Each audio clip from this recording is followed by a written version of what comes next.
Hello all. I'm Mark McKee, Managing Editor for the Missouri Review. It's a pleasure and a privilege today to introduce the first guest to participate in our new series, Miller Conversations on Literary Publishing, Margo Shickmanter. And what good fortune to begin with such an accomplished and dynamic editor. Margo is an executive editor at Avid Reader Press, a new division of Simon & Schuster. Prior to joining Avid Reader in 2022, she spent 8 years at Doubleday, an imprint of Penguin Random House, and 2 years as a scout at Bettina Shreva Literary Scouting. She acquires literary and upmarket fiction along with select memoir and narrative nonfiction. She's always on the lookout for bold voices, fresh and wild concepts, and books that question the status quo in ways both big and small. At Doubleday, she edited books that have appeared on the New York Times bestseller list, as a Today Show book club pick, a National Book Award finalist, a Barnes & Noble Discover pick, and an ALA Top 10 Novel of the Year, and been longlisted for the Booker Prize. She also edited the book we're here to talk about today, Rachel Yoder's Nightbitch, an Esquire and Vulture Best Book of 2021, Amazon Debut of the Month, longlisted for the PEN/Faulkner Debut Novel Prize, and soon to be a film starring Amy Adams. Please join me in warmly welcoming Margo Shickmanter. Thank you, Mark. It's great to be here. Thank you so much for joining us today, Margo. My name is Kylan Rice. I'm the associate editor of the Missouri Review. I thought we would just start by talking a little bit about what got you to where you are today. What were the career steps involved to becoming an executive editor? So thank you guys for having me, first of all, and for the opportunity to talk about Nightbitch, one of my favorite books I've ever published. But it took me a long time to get to the place where I was publishing books that I myself had acquired. So that started in college. I was a creative writing major with a focus on, I was actually an English major with a focus in creative writing, and discovered very quickly that I wasn't going to write if I wasn't forced to. So I was kind of thinking about what book adjacent jobs I could have, because reading was still definitely something I felt passionate about. And I ended up using kind of the only connection to publishing that I had, which was my high school English teacher's daughter. And I had an internship with her when I was in college, and she happened to work in foreign rights department of a publisher. And so ultimately through that internship, I ended up getting hooked up with my first publishing job, which was as a scout at Bettina Shreva Literary Scouting. And so scouting is kind of like a shadow industry in publishing. Not a lot of people, even who have been in publishing for a long time, fully understand what scouts are. The short version is that they're employed by international publishers, say a German publisher, a French publisher, to scout the American market for them and filter and feed them books that they will want to buy translation rights to. So really somebody who is constantly monitoring, taking in and digesting everything in the American market. And I got that as my first job because as much as I wanted to be an editorial immediately, that's what I felt like workshopping gave me. The workshopping I had done in college gave me the experience to do kind of, I applied like everybody does to the black hole abysses, and nobody ever got back to me. Even with my internship under my belt, I just never heard back on a single editorial job. So this was my, from foreign rights, I actually had having that internship in foreign rights, I had a slight more of a way into scouting than most. And so that's why that ended up being my first job. And yeah, I did that for 2 years and it was an incredible experience. I read everything on the market. I met a lot of people in international publishing. I met a lot of people in American publishing who I was supposed to be kind of, keeping track of what they were up to. And then after 2 years of that, I moved over to editorial at Doubleday as an editorial assistant. And that was a much easier move, even though for me, it was lateral. It was just, I knew so many people. It was much easier to get my application in front of the right people, to know about the job the second it posted, all of that kind of stuff. And yeah, and so I did editorial. I was an editorial assistant. Could be 3 years, I want to say. I was initially hired under two people who had very different lists. One who did almost strictly nonfiction, pop culture-y. His name was Yaniv Soha. Another person named Melissa Danasco, who did kind of commercial upmarket fiction and very hardcore science nonfiction. So really wide spectrum. And then eventually Melissa ended up kind of surprising everybody by moving away from New York, which is now not necessarily such a death sentence to your job in publishing, but at the time was an absolutely no-go.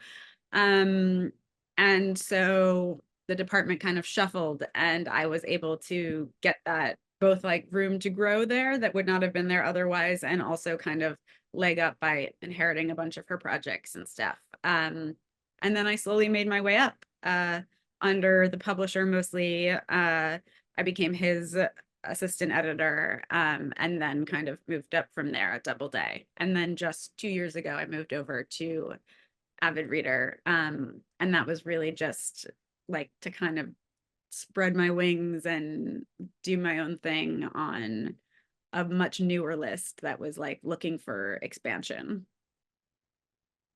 So it sounds like you had an idiosyncratic pathway into the industry.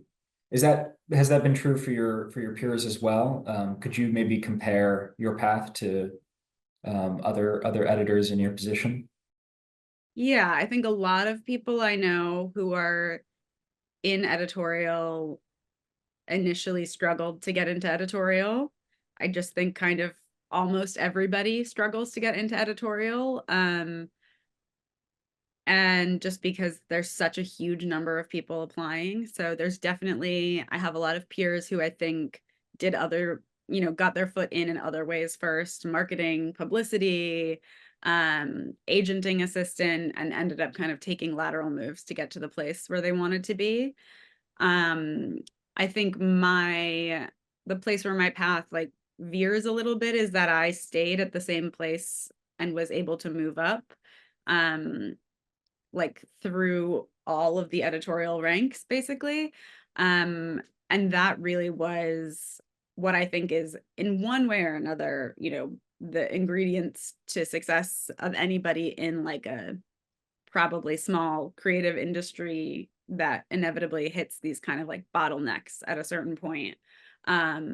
Which is, you have to work really hard. People have to be a fan of your work, but at the same time, lightning has to strike in that a spot opens up where there was not a spot before, whether that's because somebody leaves or, gets reshuffled out. Somebody has to leave for some reason. And these are not jobs that people leave very often.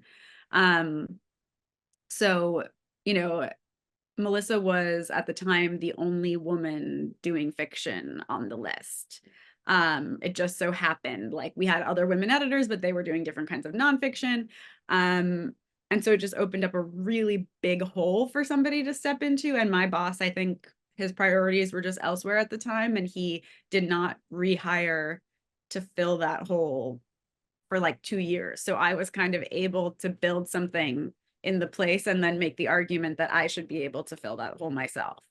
And that is just like, it's that lightning strike kind of thing. I think most people, at least at a certain point in there, maybe assistant, associate, end up having to move to a different imprint in order to get promoted. And that is like an extremely standard, commonly known thing within publishing, that a lot of times you're moving to move up. And for young people interested in editing as a career, how would they proceed? I would say don't do any of the like, that you don't have to do like, the hyper expensive like 3-week publishing certificate programs in New York. I I think there's so many people now at this point who have done them, and basically what they're paying for is connections. And you can, I don't know, and it doesn't always work, I guess is what I mean. And so I don't think it's worth the money. But I also think those people who do those programs and everybody else often ends up doing something first if they want to do editorial. So be open to like a variety of entry points into the business and seeing it as a way that you're kind of like gaining industry knowledge and also making yourself ultimately more attractive to the job that you ultimately want. But also you might like the other job, you just don't know anything about it yet, because the thing that most people think about is editorial. And the other thing I would say, much to my own chagrin, because I do realize I think it opens up a lot of opportunities for people to not have to move to New York to be in publishing. But unless there is an office set up or kind of some kind of satellite site where you are, I do think that being in person is really important for the job, unless your whole department is offsite or remote for whatever reason, which is pretty unlikely, at least right now.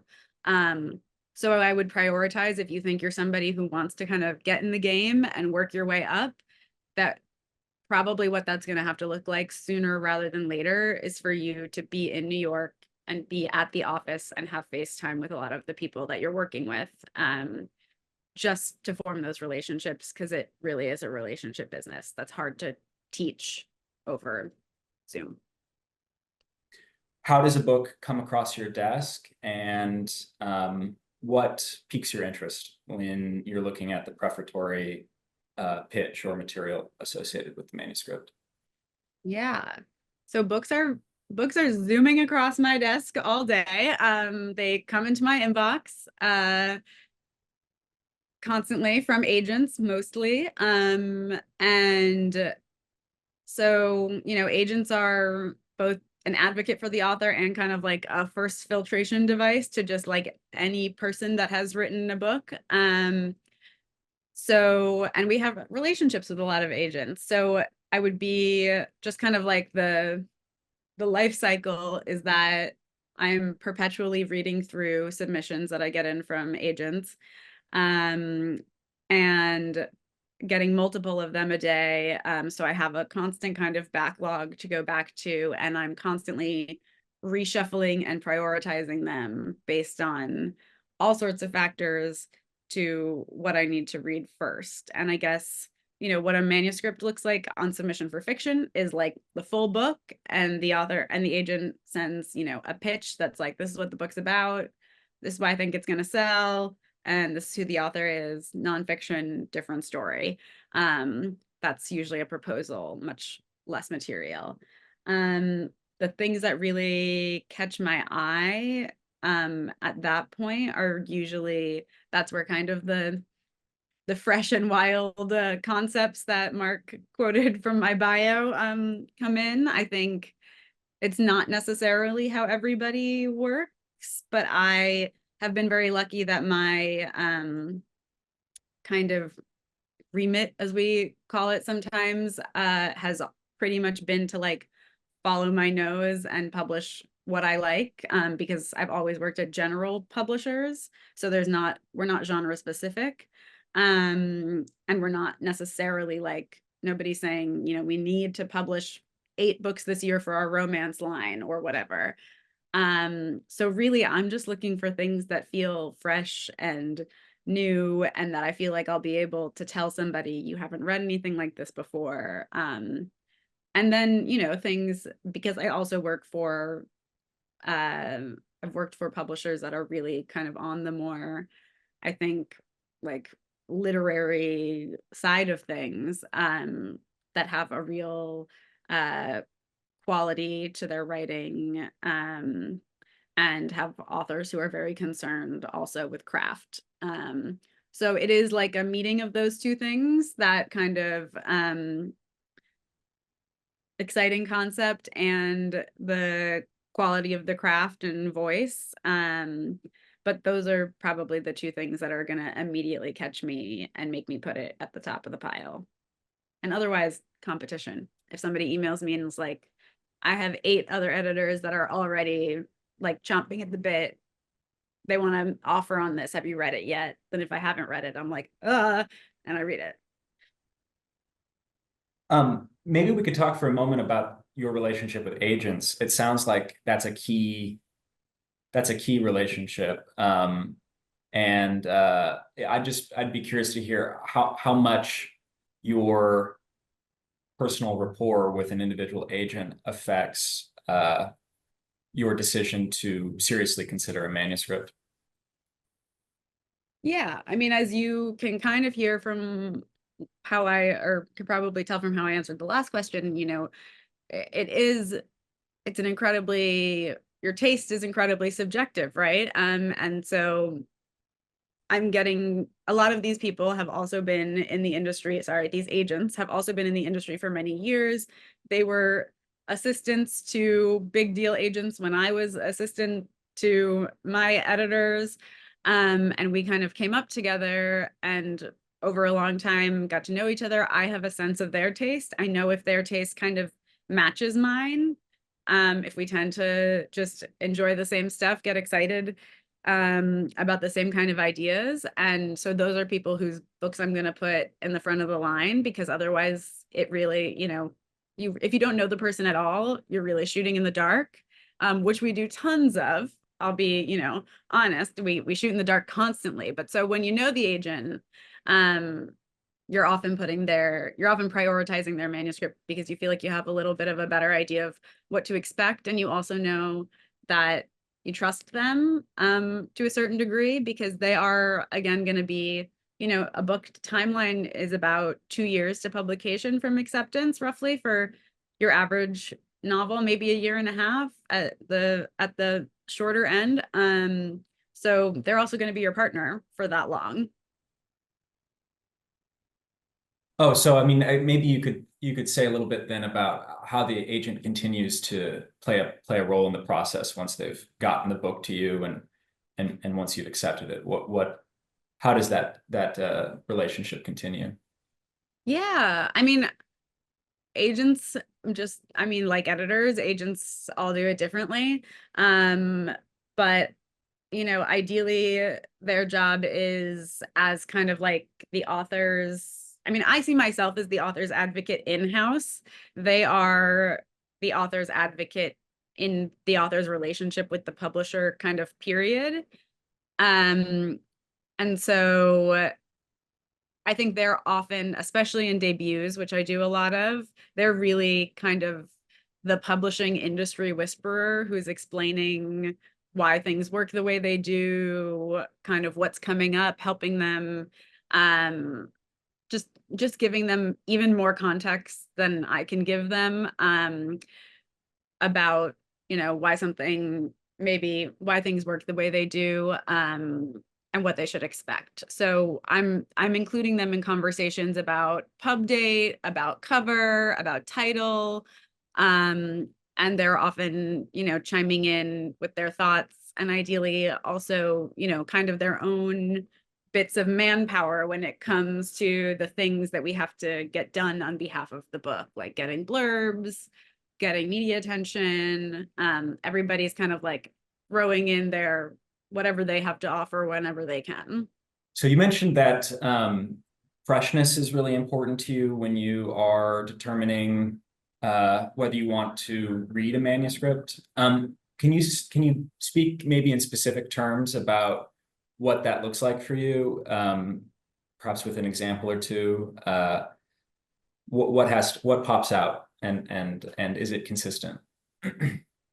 Yeah, totally. So I think that there's all different kind of like schools and ways of publishing, and there's so many readers who love books that abide by a certain formula, and they kind of not even like, or yeah, a certain formula, or exist in a certain space with a certain amount of predictability around it. And that's why you see a lot of books that quite literally look the same on the shelves, are published in the same ways, are kind of, blurbed by the same people, all of these kind of things, because there are a lot of readers, I think, who like read something they like and they want more of that same thing.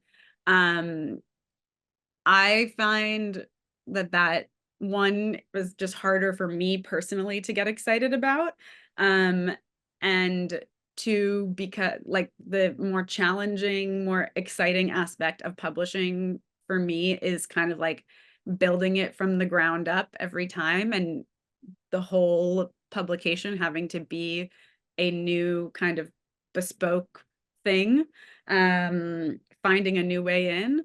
So if something very closely resembles something else that's been successful, most of the time, my concern is more like, what if it doesn't live, maybe it's not going to live up. Like, I want to do something that doesn't have, this standard already, so that I can create the standard. I can, something we talk about a lot is like, does something like those books that feel very familiar, they have a ton of comps, which is a comparison title that you use both financially and kind of marketing wise to like predict a book, kind of like a book's pathway. But I like to think that kind of part of my job and part of the purpose of my list over time has been to establish books that can serve as new comps, that they haven't often had comps in the industry when I first bought them. I mean, and Nightbitch, I think, is a good example of that. I say the pitch is like, it's a one-liner. It's a stay-at-home mom becomes convinced she's turning into a dog. And it has kind of the WTF factor, which in my experience, I found like that immediate kind of confusion, but and laughing often translates into buying if you do it right. And that's kind of an interesting way of publishing that I found to like, that I'm interested in seeking out, I guess. Did that answer? I kind of Yeah, absolutely. And I'm curious, is there a book in your list that sort of defies this principle? In other words, is there a book in your list that could not necessarily be summed up in a one-line WTF? yeah. And maybe you could tell us about that book and maybe talk about the challenges then of promoting it or pitching it.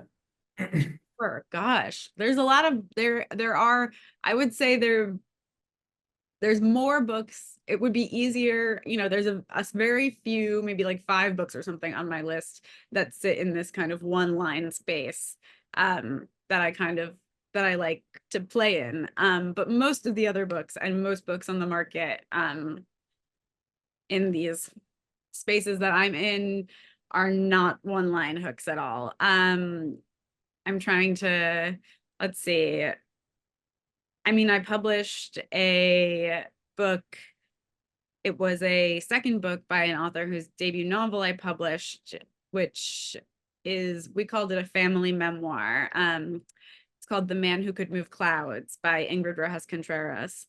And it's completely genius. It's a very kind of braided, spiraling narrative that is about the indigenous legacy within her family of curandera, which is kind of these magical healing abilities. Her family is Colombian. She, has come to America. And so it's also about this chasm between the Western kind of understanding of healing and medicine and the indigenous Colombian and the efforts to erase that. And it's, we're calling it a memoir, but in it, a lot of people have magical powers. And there's a lot of unexplainable things that happen. A lot of people were like, it said memoir on the cover and they were like, but it is a novel, correct? We couldn't even, at the most kind of elementary level, we were not getting agreement in terms of where this book should be shelved, kind of. But that's why it's one of the most interesting and exciting books that I've published. I think it ultimately did really well for itself in that it was a finalist for the Pulitzer, it was a finalist for the National Book Award, and that is 100% on the strength of Ingrid's writing. But are those books harder to publish? Yes, absolutely. You're really looking for somebody who is just, you need to find people in the media who are very specifically interested in what that book is doing. Whereas with the one-liners, you can get a lot of people to just kind of buy in and say, that might be interesting, and put it in a listicle kind of thing. So you have to be more targeted with the more not amorphous books, but the more elusive books. Your marketing has to be more surgical. It sounds like, yeah, that makes sense. Yeah. Maybe we could talk for a moment about, or transition, I should say, to discussing Nightbitch more particularly. So presumably an agent approached you with Nightbitch, with the manuscript itself and a pitch. And as you were reading the manuscript, what moved you to commit yourself to it? What was it about this book in particular, apart from its one-liner WTF factor, that sealed the deal for you? Well, I'll say, just kind of in the context of the other question, the other things we've been talking about, Rachel's agent at the time was Monica Woods, and Monica was, somebody I really liked. We had some lunches and things together over the years, and we're kind of like looking for our book together. I felt like our tastes lined up, and I was expecting that at some point she was going to send me something I wanted to publish. So it was kind of easy for me to put it at the top of my pile. The pitch sounded really fun to me. And then kind of the moment you open this book, you're just thrust, full force into the power of Nightbitch's voice. And she's kind of going a mile a minute from the very beginning. And that voice really appealed to me. It felt very authoritative. It felt very nervy. It felt new in the way it was saying the things it was saying, which were not necessarily new concepts. But the way she was articulating them through this Nightbitch. And I just found myself having fun, I think. And then it quickly became, the question was, okay, there's so many great ingredients here. Is she gonna nail the ending? If she sticks the landing, like, then this is a book we want to buy. Because a lot of books do, I think, a lot of books start with that big bang, but then they kind of end in a whimper. And that can sometimes be something you can fix editorially and sometimes not. But I felt like she really followed through also. And maybe you could also discuss how the book then moved through the ranks. So presumably you had to, once it was sort of sold or pitched to you, you had to then sell or pitch it to somebody else. Who else did you have to convince? Was it an easy process? And as you're telling us about that, perhaps you could discuss what your team looks like, and who else is involved in the decision-making process. Yeah, so at the time I was at Doubleday, and usually what that looks like is pretty much, and it's different at every imprint, but at Doubleday, you definitely need the buy-in. The most important buy-in is that of kind of the publisher, editor-in-chief, Bill Thomas.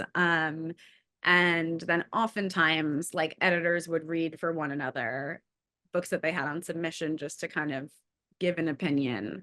And kind of everybody would, the people who read, convene to kind of talk to Bill. And in that case, I think I gave it to one other editor who I felt I knew she would respond to the voice. And so she was kind of my backup. And then I gave it to Bill. But really, in the case of Nightbitch, everybody responded to the quality of the voice, whether or not they necessarily, people had differing feelings about concept and certain things that happened in the book. But everybody responded to the quality of the writing, which made it an easier process than it otherwise can be. Sometimes when that's the thing you're split on, it's much harder. Or really, actually, if you're split on either. But so then it became just a question of like, it becomes a question of price and strategy and these other things moving forward. And I think I believe we ended up preempting it. And that really was one, because everybody was able to agree that they liked it. And two, because we had recently published My Sister the Serial Killer. And that had a similar, I mean, very different, but a similar one line kind of WTF pitch. And my vision / like my pitch to my team is we publish this in a similar vein. We kind of use that model on this different work, and make it fit. And I think that they felt like we were capable of that. So it was a whole, it was a conversation ultimately about how we were going to make the whole team kind of coalesce around this in a publication campaign. But when somebody, I think, has a good vision for that feels realistic to other people, it's usually an easy yes. And so just to clarify, you shared it with another editor, and then once you got that editor on board, then you approached Bill Thomas, your publisher, editor-in-chief. Who else is involved, if not at that stage, then in the ensuing stages? So I imagine at some point you're going to have to bring on your marketing team.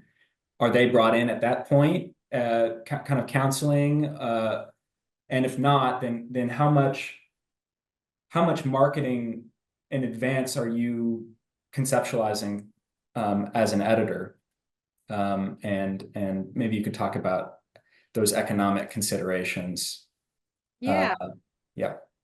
So again, I feel like I have to really, really specify it is different at every imprint. Some imprints have like a whole editorial board system where things need to be read by a certain number of people and brought in front of, a meeting and da da da. And we were just, Doubleday at the time was smaller and kind of less structured than that. So I think I showed it to another editor first. I can't remember if maybe I sent it to them both at the same time. But I hadn't, I assumed that she was going to love it, and she did very quickly indeed turn around and say, I love it. And Bill agreed with both of us. We did not, in this case, bring on marketing and publicity, and generally didn't at Doubleday as part of the acquisition process, unless everything changes. For nonfiction, it can be very different, platform driven. You kind of want to do analytics maybe in order to think about how much you want to spend, or if you are in a very extremely competitive situation and the agent and author kind of want to see your publishing plans ahead of time, then maybe you're pulling in marketing and publicity to read and then kind of like plot things out ahead of time as part of like a presentation to them. But Nightbitch was more standard in that, there were certainly other interested publishers, but things were not like skyrocketing. And as a fiction project, it wasn't one that I would naturally bring in those people on. So really, I guess, what I'm thinking about is messaging, I guess, when I'm talking about kind of the vision around it, the narrative that we're going to use to sell the book. And the marketers and the publicists are going to get a hold of that later on and bend it to their will and do all sorts of creative, interesting things with it.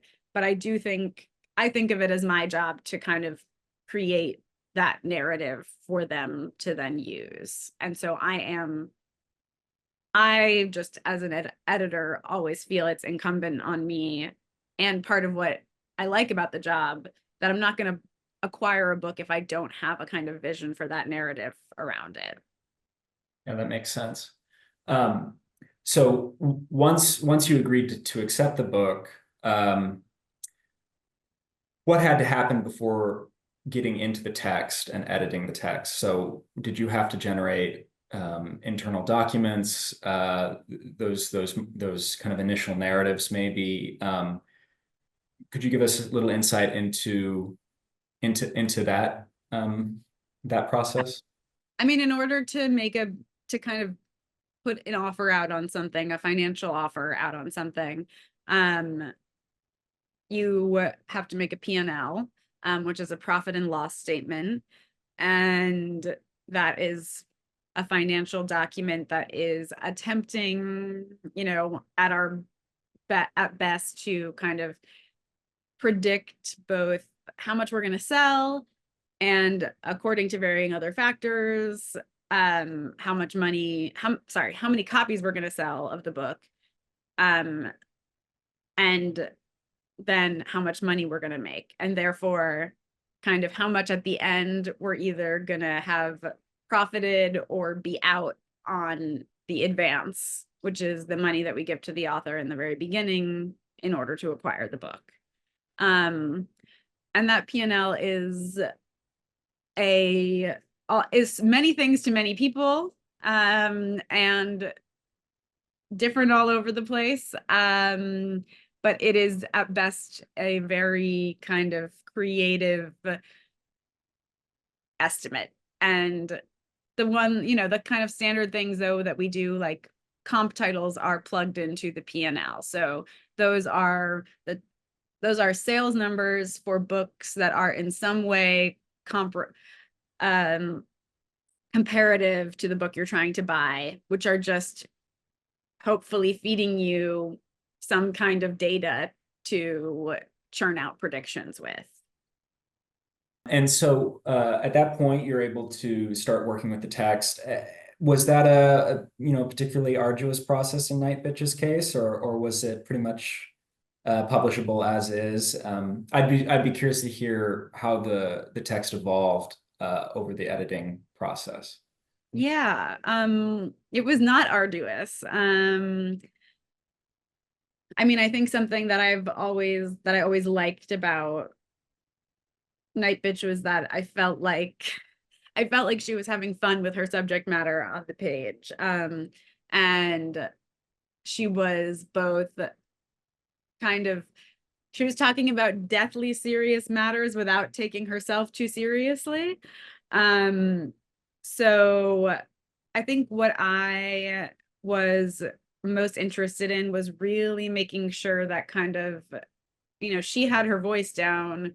She had kind of the message, the story she wanted to tell down. I really wanted to make sure all of these individual story building blocks were adding up and kind of moving her in the right direction. So I remember I was also particularly interested in making sure that everything maintained that sense of kind of being in limbo, where, if you looked at it from slightly this direction, it was one way, and slightly from the other direction, it was a different way, but you could never fully get your feet under you. You could never decide, is she actually shape-shifting into a dog, or is she running around naked, running around the suburban cul-de-sac naked, and I didn't want you to be able to come to that. And I wanted it to feel the same with kind of Wanda's creatures that she talks about. Everything was just like this close to real, just a little bit off. So it was a lot of fine tuning.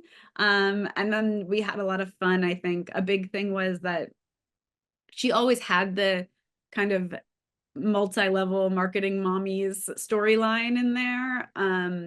But we kind of moved them earlier and really integrated them into the plot a bit more, so that she was quite literally like, moms became identified with different dogs, and there was much more of a question of whether or not these other women were also turning into dogs. We also worked on some of the flashback stuff from Nightbitch's past with her mom, which took on a different form earlier on, to really try and figure out what Rachel wanted to say about Nightbitch's past that would make her into the person that this would happen to in the present. So it was all, I mean, it was, you know, we got to have a lot of funny conversations and trying to make those pieces line up perfectly about what dog matched with which mom, etc. And it definitely it didn't feel arduous. And Rachel really came up with a lot of the solutions kind of very organically, once just asked, like, what do you think goes there? Like, who do you think that is? So it was a very delightful process. But we definitely did some tweaking. For me, the turning point of the book is where the mom gets introduced, and that backstory comes into play, because it really clarifies that this is as much a book about motherhood as it is about art making and gender and art making, and then that blossoms at the end in the performance art piece that's staged there in the final pages. Earlier in our conversation, you discussed, well, you mentioned that one thing you admired about Nightbitch is that it stuck the ending, and I could imagine that means different things for different people. So maybe you could talk about what you mean when you say that Rachel stuck the ending here. I guess this would be maybe a spoiler alert at this point, because possibly you would say something along those lines. Spoiler alert. So I mean, I think stick the ending I mean two things in that. One, I mean, like, plot wise, I found the ending satisfying. But also that she didn't kind of her voice didn't kind of trail away. She didn't kind of lose her nerve as the story stretched, and it retained that kind of like bravura and intensity all the way through,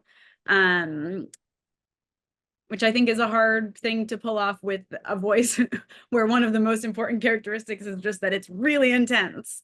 But I mean, I loved the ending of that book also because it continued to tread that very fine line between what's really happening here. Is there something magical about this? Is there not?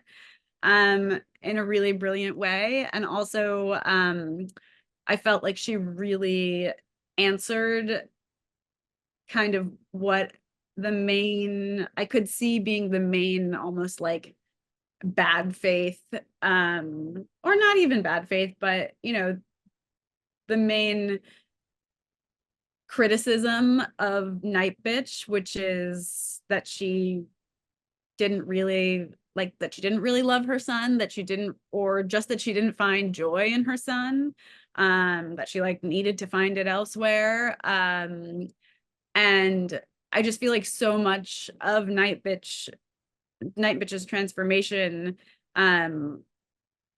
is actually about being more free to find joy in the things about her son that are not perfect, but also it's very much about, you know, in that it's about this thin line. It's like the line between whether you are a magical, powerful, weird creature and a human woman based on all of these things that you've been capable of doing as a mother and an artist is very thin. And like, you get to decide which side of that line you fall on. And at the end, she kind of decides, like, I am this incredible mythical thing that created this perfect child when the boy comes out at, you know, at the end.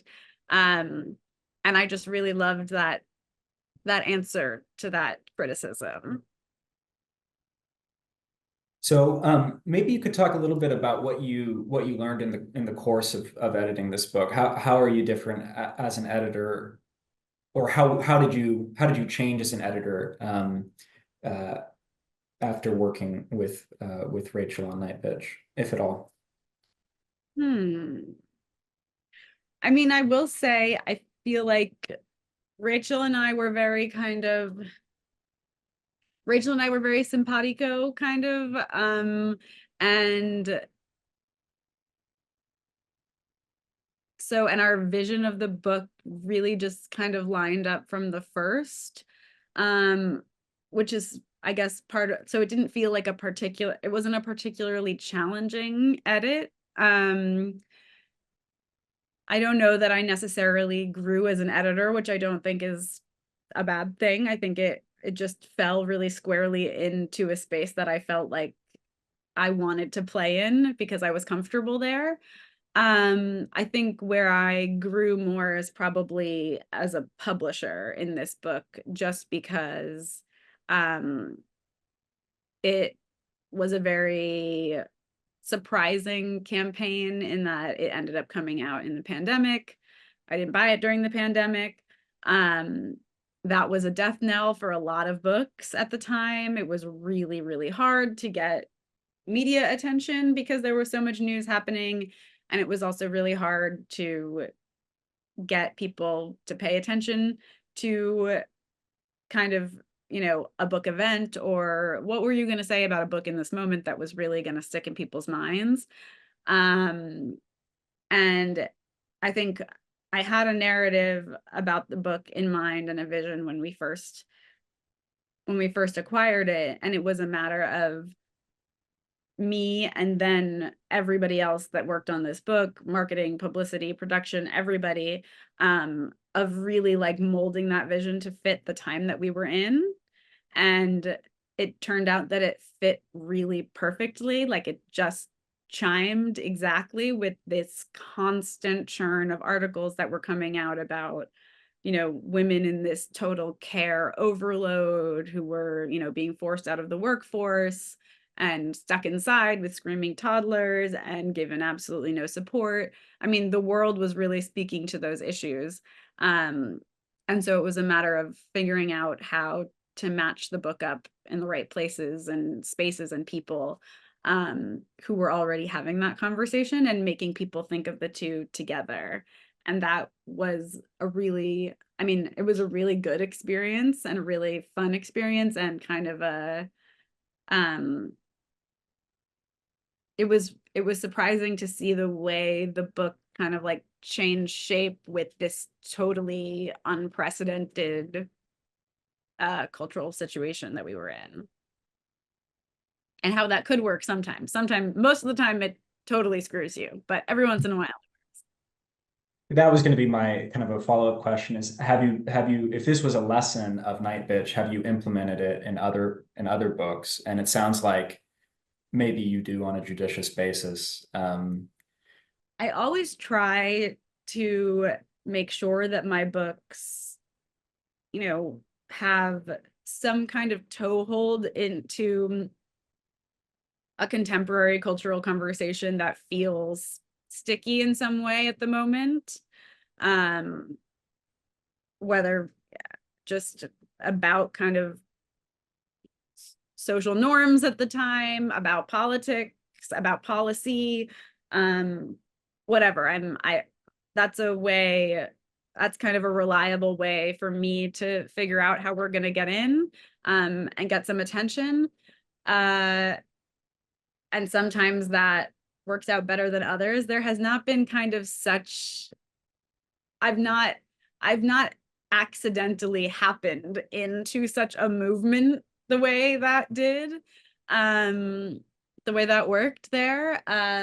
But I do think, I recently published a book called The Ministry of Time, which is kind of about a near future Great Britain that discovers time travel and pulls people from the past to the present and has to set them up with civil servants to kind of assimilate them, and ultimately becomes, amongst many other things, kind of a romance, like a forced proximity rom-com almost, between a contemporary mixed race millennial Londoner and a Victorian polar explorer. And I think that was partially interesting to me because I think it's playing with, she has a lot to say about colonialism and race and the legacy of imperialism, but it was attempting to kind of dovetail in with this recent, like, just absolute proliferation of rom-coms. And what does it look like to have a rom-com kind of at the center of a story that's also playing with all these other kind of genres and also social questions? Does it function? Do people latch onto it? It's not a new thing. It's not like, nobody else has ever put a romance in the center of a story that's about something else.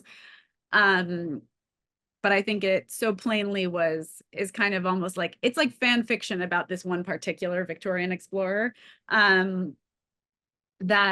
it felt like it was giving a bit of commentary and could maybe kind of like ride that wave in a way. And it's worked to different degrees, I think. Working with genre is harder because it comes with a lot of expectations that are very specific. Right. Well, we're almost out of time. Maybe a parting question would be for you to reflect on how your tastes as an editor have changed over time. You mentioned that you have a list, that editors have a list, agents have lists. Maybe you could talk about the evolution of your list to close us out and possibly give us a little teaser as to what's next for you. Yeah. So yeah, everybody in publishing, if you're an agent or an editor, you've got a list. That's kind of your brand, your reputation. Those are an outward extension of your interests largely, I think. And unless you're changing jobs drastically, kind of the best indication of what you might want to buy in the future too. I think I grew up as like a big fantasy kid. But when I first started in publishing, I felt like that was something that couldn't really come in because I was doing literary publishing. And I had also just come out of a creative nonfiction writing program that was very, excited about kind of lyric essay. And, I was obsessed with Annie Dillard and Maggie Nelson, and I thought I wanted to publish them. These very kind of interior stories, often focused on making kind of, in some way, like the ordinary extraordinary kind of thing. And felt like I needed to move away from the genre elements for things to feel serious, I guess. And I think in my time in publishing, I have ended up moving away from the more interior works and more towards books that find exciting ways to play with genre elements, both because I think it's fun. It's a fun way to keep things fresh. And it is definitely more what sparked my original love of reading. And also, like everything else, like publishing, there are trends and waves, and there was a very long wave of this kind of super interior writing that I think kind of saturated itself, and I'm sure will come back in like 5 or 10 years. Once again, it will feel really exciting after everybody is done with the dragons. But I have found it, yeah, I've been leaning into the plot, and leaning into the genre elements more recently in my career than I was before. And not strictly in kind of the more surreal ways like Nightbitch, but I would say Nightbitch was definitely my entry point into that. It kind of opened up that space for me. And what am I excited about that's coming up? Also kind of playing with in the world of romance, which is one that I fell into kind of during the pandemic, in search of escape. I'm publishing a book called Rosenfeld, come the fall, by an author named Maya Kessler. And that was my attempt to kind of figure out what literary erotica or a literary rom-com would look like.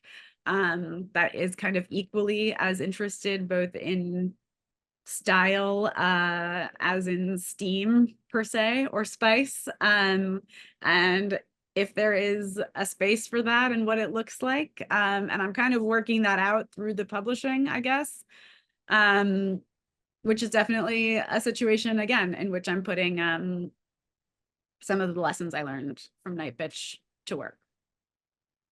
Wonderful. Well, thank you so much, Margo. It's been a pleasure to speak with you. Thank you so much for having me. It's great to talk to you.